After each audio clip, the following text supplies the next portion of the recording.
Dumako naman po tayo sa kanyang 2022 na SALN habang siya po ay Vice President.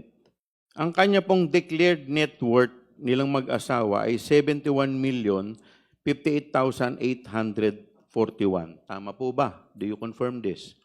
Your Honor, again, I'm reading the 2022 SALN submitted by the Vice President at ang kanyang declared net worth for that year was 71,058,841. At magkakano po yung kanyang declared na cash at cash deposit noong taong 2022?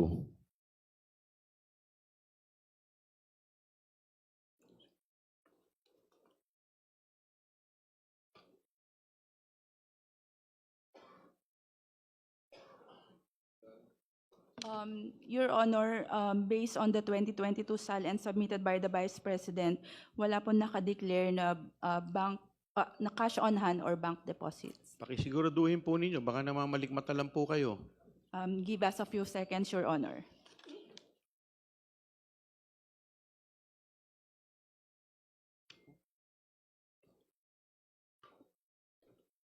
Na ba ito?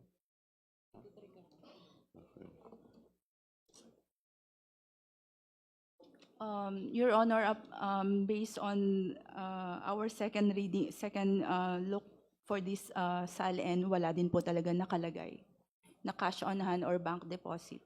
Okay, so pupunta po tayo sa 2023. Dito po, meron pong sa kanyang SALN, meron po siyang declared net worth nilang mag-asawa, no? 77,508,841. Do you confirm this? Your Honor, based on the submitted 2023 SALN of the Vice President, ang nakalagay po na net worth niya for that year was 77,508,841. At magkakano naman po yung kanyang declared na cash at cash deposit noong taong 2023?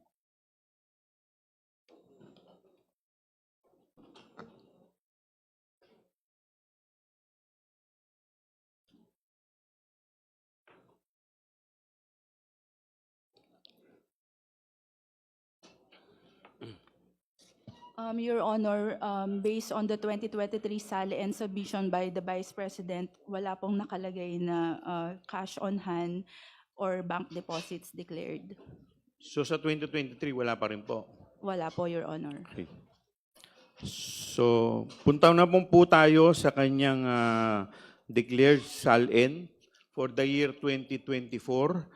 Ang sabi po dito, meron po siyang declared net worth na 88,512,370.22. Tama po ba to?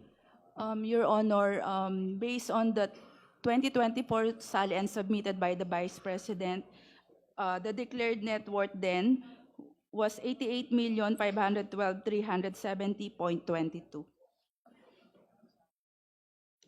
At magkakano po yung kanyang cash deposit? Declared cash at saka cash deposit noong taong 2024.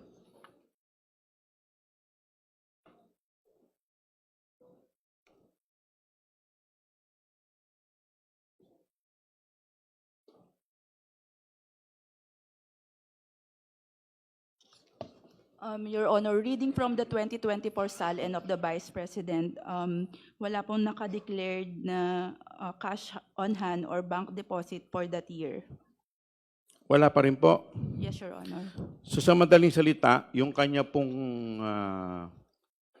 cash na dineclare was only from 2007 up to 2018. Tama po ba? Based on our received copies of the SALN, Your Honor, yun po yung lumalabas na years na meron po siyang declared cash on hand and bank deposits. At noong 2019 at 2024, kahit na 5 po, wala po siyang dineklara na cash at saka cash on hand. Tama po ba?